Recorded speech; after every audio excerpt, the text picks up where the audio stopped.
তুমি নির্মল করো মঙ্গল করে মলিন মোর মন ছায়। তুমি নির্মল করো মঙ্গল করে মলিন মোর মন ছায়।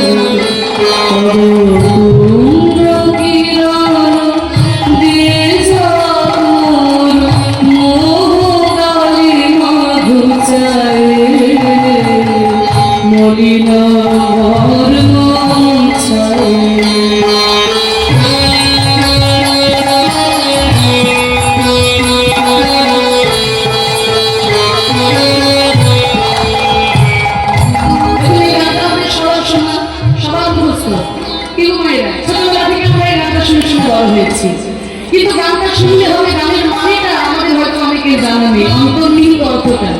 কারণ আমরা এখন বাঙালি হলে কি হবে, বেশিরভাগ বাঙালি বাংলা কথার মানে বোঝে না। বাঙালি এখন ইংরাজি কথার মানে ভালো বোঝে, বাংলার মানে বুঝতে পারি না। বিশেষ করে সাহিত্যের বাংলা যেগুলো, সেগুলো তো আমি বুঝতে পারি না। আমি একটু ব্যাখ্যাটা বলে দিচ্ছি, পরে যখন এই গানটা শুনবেন তার প্রত্যেকটি কথা হৃদয়ে গাঁথা থাকে। কি বলছে দেখুন, তুমি নির্মল করো, নির্মল করা মানে পরিষ্কার করা, মঙ্গল করে কর মানে হাত, তোমার মঙ্গলময় হাত দিয়ে তুমি পরিষ্কার করো। কি পরিষ্কার করবে না, মলিন ও মর্ম মুছায়। মলিন মানে ময়লা, মর্ম মানে অন্তর। আমার এই ময়লা মনকে, আমার এই ময়লা অন্তরটাকে তোমার মঙ্গলময় হাত দিয়ে তুমি পরিষ্কার করে দাও ঠাকুর। আমি অনেক চেষ্টা করেছি আমার এই ময়লা মনকে পরিষ্কার করে, আমি পারি না। আমি তোমার কাছে ছুটে এসেছি, শুনেছি তুমি নাকি মঙ্গলময়, সেই মঙ্গলময় হাত দিয়ে আমার এই ময়লা অন্তরকে তুমি নিজে পরিষ্কার করে দাও ঠাকুর।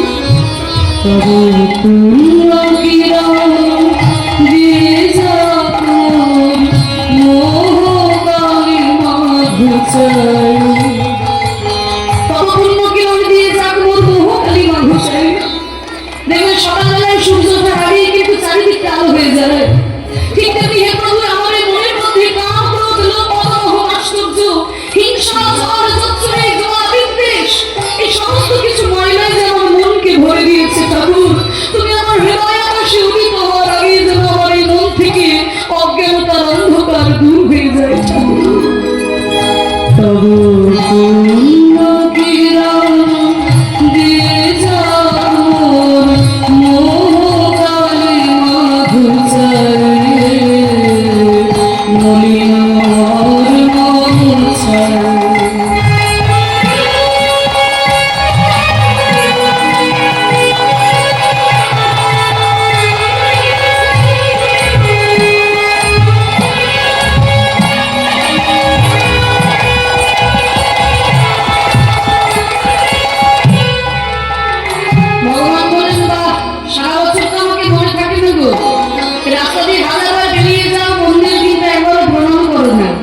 বছরে একবার যখন হরিনাম হয়, কীর্তন হয়, আমার কাছে আসো।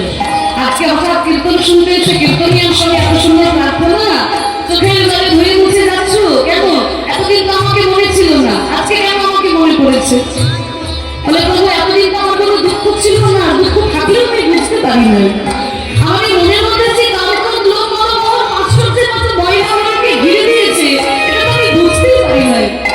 হরিবল, কিছু মনে করো না মা, হয়তো এমন একটা জায়গায় তুমি বাস করো, সেখানে সবাই ময়লা হয়ে থাকে।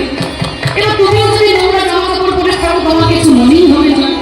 কিন্তু হয়তো এমন একটা জায়গায় গিয়ে তুমি পড়েছো, সেখানে সবাই খুব পরিষ্কার পরিচ্ছন্ন, আর তুমি যদি একটা ময়লা জামা কাপড় পরে সেখানে দাঁড়াও, তাহলে নিজেই নিজেকে ঘৃণা করবে না? ঠিক ঠিক ঠিক, সবাই কত পরিষ্কার পরিচ্ছন্ন, আর আমি একটা ময়লা শাড়ি পরে চলে এলাম, তাহলে নিজেই নিজেকে ঘৃণা করবে। আমি যখন সংসারে ময়লা ভাবছিলাম, আমি বুঝতেই পারি না আমার মনের মধ্যে কত কলুষতা। কিন্তু যখন আমি তোমার চরণে শরণ নিলাম, আমি জানতে পারলাম ভক্ত কত পবিত্র মন নিয়ে তোমাকে স্মরণ করেছে। আর আমার এই ময়লা অন্তরকে আমি তোমার চরণে নিবেদন করবো কেমন করে? আজকে আমি বুঝতে পেরেছি, তাই আমার দুঃখ, আমার কি কষ্ট। তাহলে আমি তোমাকে জানাই প্রভু, এটা তো আমার কি দশা জানো। লক্ষ্য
হচ্ছে, পড়াশোনা করবো না করে কীর্তন শুনতে এলাম।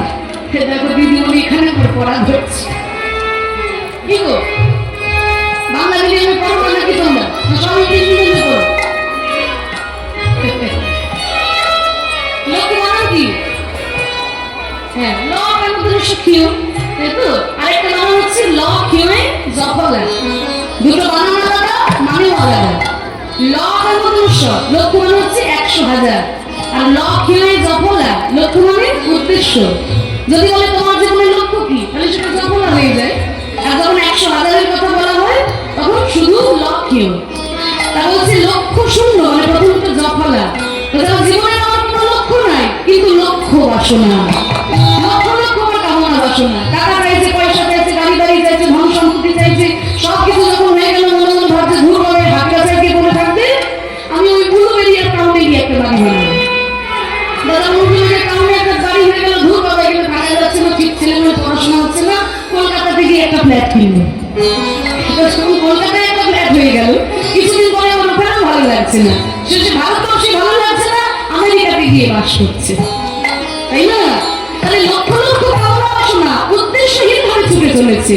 আমাকে যে এই জায়গায় পৌঁছতে হবে, এটা করতে হবে, এই আমার লক্ষ্য নাই, কিন্তু আমি লক্ষ লক্ষ কামনা বাসনা, টাকা পয়সা, ধন সম্পত্তি, ঐশ্বর্য, বিষয় আশয়, এই সমস্ত কিছু নিয়ে কবে যে আমি সংসার রূপী বিষের সাগরে মুখ থুবড়ে পড়ে যাবো আমি তো জানি না। লক্ষ্য শূন্য, লক্ষ্য বাসনা ছুটেছে গভীর আধারে, জানি না কখন ডুবে যাবে তোর অকুল গরল পাঠাবে। কবে আমি বিষের সাগরে মুখ থুবড়ে পড়ে যাবো আমি জানি না। ঠাকুর বলে বাহ, তোমার লক্ষ লক্ষ কামনা বাসনা নিয়ে তুমি সংসার বিষের সাগরে ডুবেছো বাবা, তা আমি কি করবো? বলে প্রভু তুমি যদি আমাকে উদ্ধার না করো তবে কি করবে? বিশ্ব বিপদ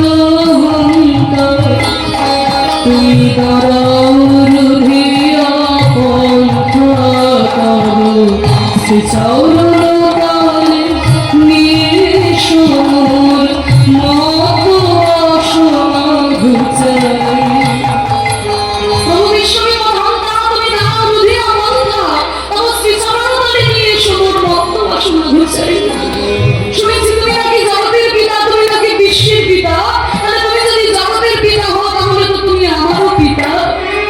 তাহলে মনে করো এই জগতের কোন সন্তান সাঁতার জানে না, জলে নেমে পড়েছে, দূর থেকে দাঁড়িয়ে নানানজন নানান কথা বলবে। কেউ কেউ বলবে এই ছেলে সাঁতার জানিস না, জলে নেমেছিস কেন?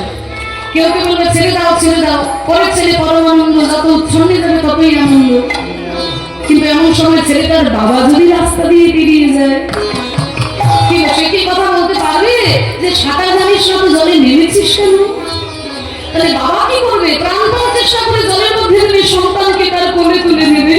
তাহলে প্রভু তুমি তো জগতের পিতা, তুমি তো বিশ্বের পিতা, আমি না জানি না বুঝে এই সংসার বিশ্বের সাগরে ডুবেছি। ঠাকুর তুমি যদি জগৎ পিতা হয়ে আমাকে উদ্ধার না করো তবে আমাকে কে উদ্ধার করবে? ঠাকুর প্রভু বিশ্ব বিপদ তুমি দরধিয়া পন্থা করো, শ্রীচরণ করে নিয়ে সমুর মত বাসনা ঘুচায়, মলিন বর্ণ ছায়।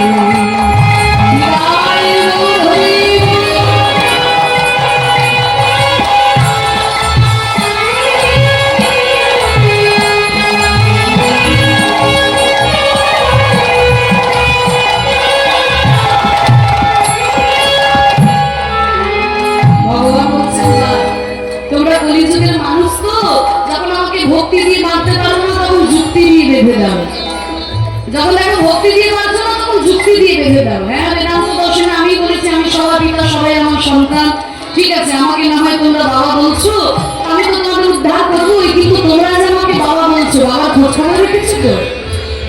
কি গো বাবা বললে বাবার খোঁজ খবর রাখতে হবে, তা আমি কোথায় থাকি তোমরা জানো?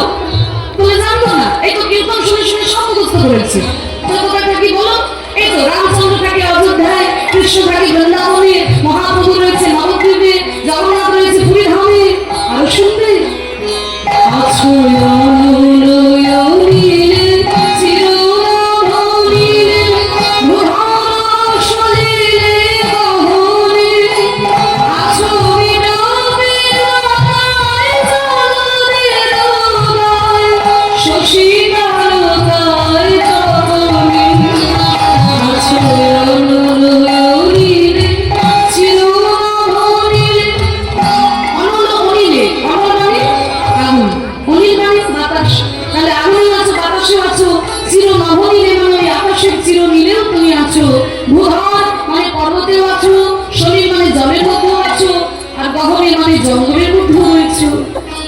বিটপি লতায়, বিটপি মানে গাছ, গাছের মধ্যেও আছো, লতা পাতাতেও আছো, জলদের গায়ে মানে মেঘের গায়েও তুমি আছো, শশী তারকায় মানে চাঁদের মধ্যেও আছো, গ্রহ তারকাতেও তুমি আছো, আর তখনই মানে ওই সূর্যের মধ্যেও তুমি রয়েছো। আছো নীলে চিরভরিলে ভুবন সলিলে গহনে, আছো বিরবিলায় জলদের দোলায়, শশী তারকায় তপনে। বাহ, এত সুন্দর আমার খোঁজ খবর রেখেছো। আমি কোথায় থাকি তা তো তুমি সবই জানো, তাহলে তুমি যখন সবই জানো তাহলে তোমার দুঃখ কিসে, আমাকে ধরতে পারছো না কেন? আমি কোথায় থাকি তুমি তো সবই জানো, তাহলে ধরতে পারছো না কেন? বলে প্রভু তোমাকে ধরবো কি করে? আমি নয়নের বসন বাঁধিয়া বসিয়া ঘরে মরি গো কাঁদিয়া। হে প্রভু, আমি জানি আমার চারপাশে আমি যা কিছু দেখছি, যা কিছু অনুভব করছি, সমস্ত কিছুতে তুমি রয়েছো ঠাকুর, কিন্তু আমি তোমাকে ধরবো কি করে? আমার এই চোখের মধ্যে যে অজ্ঞানতার ময়লা রামছো, অজ্ঞানতার অন্ধকার আমার চোখে, আমি তোমায় ধরবো কেমন করে? বুঝতে পারছেন না তো? একটা উদাহরণ দিই, আপনাদের কাছে ব্যাপারটা পরিষ্কার হবে, বলেই অংশটা শেষ করছি। একজন ব্রাহ্মণ ঠাকুর মশাই ছিল, বুঝলেন? ও মায়েরা মন দিয়ে শুনো, একজন ব্রাহ্মণ ঠাকুর মশাই ছিল। তা সেই ঠাকুর মশাই খুব শিব ঠাকুরের ভক্ত, শিবের পুজো ছাড়া কারোর পুজো করে না, কিন্তু সারা বছর ভিক্ষা করে খায়, সারা বছর ভিক্ষা করে খায়। তা একদিনকে মা পার্বতী শিব ঠাকুরকে বলছে, স্বামী এই ব্রাহ্মণ আপনার এত ভক্ত, কিন্তু এ কি সারা বছর ভিক্ষা করে খায়, আপনি তো ওকে কিছু দিয়ে দিতে পারেন। কি দেবো পার্বতী? আর কিছু হোক না হোক অন্তত 10 কেজি সোনা দিয়ে দিতে পারে। 10 কেজি? 10 কেজি সোনা। ও মায়েরা, এখন তো 10 গ্রামে 80,000 পেরিয়ে গেল, তাই না? তো 10 কেজি সোনা দিলেই ঝামেলা মিটে যায়। শিব ঠাকুর বলছে, শোনো পার্বতী, আমি দিলেও যে ওর কপালে সইবে না। এই তো না দিয়ে বলছে সইবে না, আগে দিই তো দেখুন।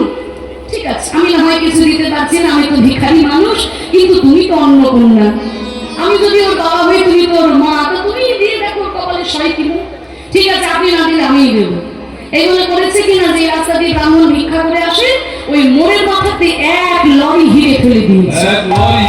1 লরি হিরে। এবার যখন ওই ঠাকুর মশাই হিরেগুলো দেখতে পাবে, ব্যাস জীবন বদলে যাবে। এই বলে তো মা পার্বতী ওই রাস্তায় হিরে ফেলে দিয়ে চলে গেছে।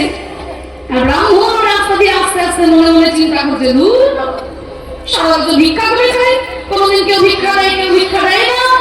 আজকে আমি বরং একটু একটু অন্ধ সেজে ভিক্ষা করে দেখি, কেউ আমাকে ভিক্ষা দেয় কি। আজকে একটু অন্ধ সেজে ভিক্ষা করি।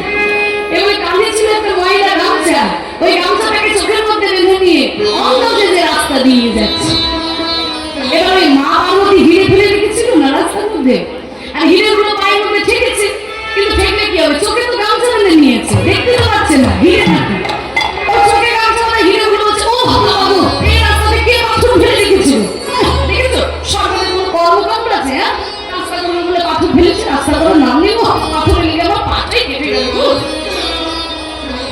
হিরেগুলোকে পাথর ভেবে একে তাকে গালাগালি দিতে দিতে চলে গেল। তাহলে দেখুন, মা পার্বতী হিরে ফেলে রাখলো, ব্রাহ্মণ দেখতে পেল না। দেখতে পাবে কেমন করে? চোখের মধ্যে তো ময়লা গামছা বাঁধা ছিল। তাহলে আমাদের এই দশাটা কেমন হয়েছে মাগো? আমরা জানি আমাদের চারপাশে আমরা যা কিছু দেখছি, যা কিছু অনুভব করছি, সবকিছুতেই ভগবান আছেন, কিন্তু আমরা তাকে ধরবো কেমন করে? আমাদের এই চোখের মধ্যে যে অজ্ঞানতার অন্ধকার, এই অন্ধকার যদি ভগবান নিজে দূর করে না দেন, আমরা তাকে ধরবো কেমন করে? নিতাই গৌরহরি।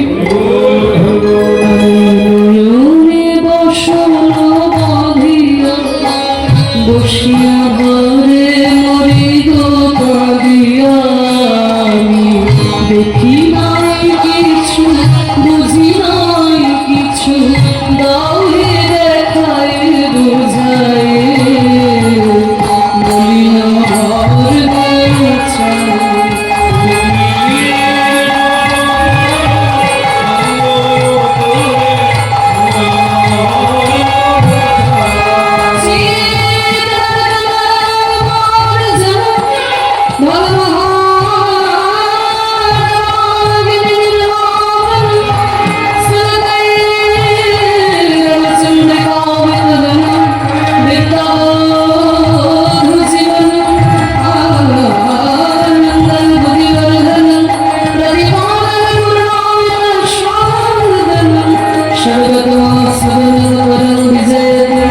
সুখে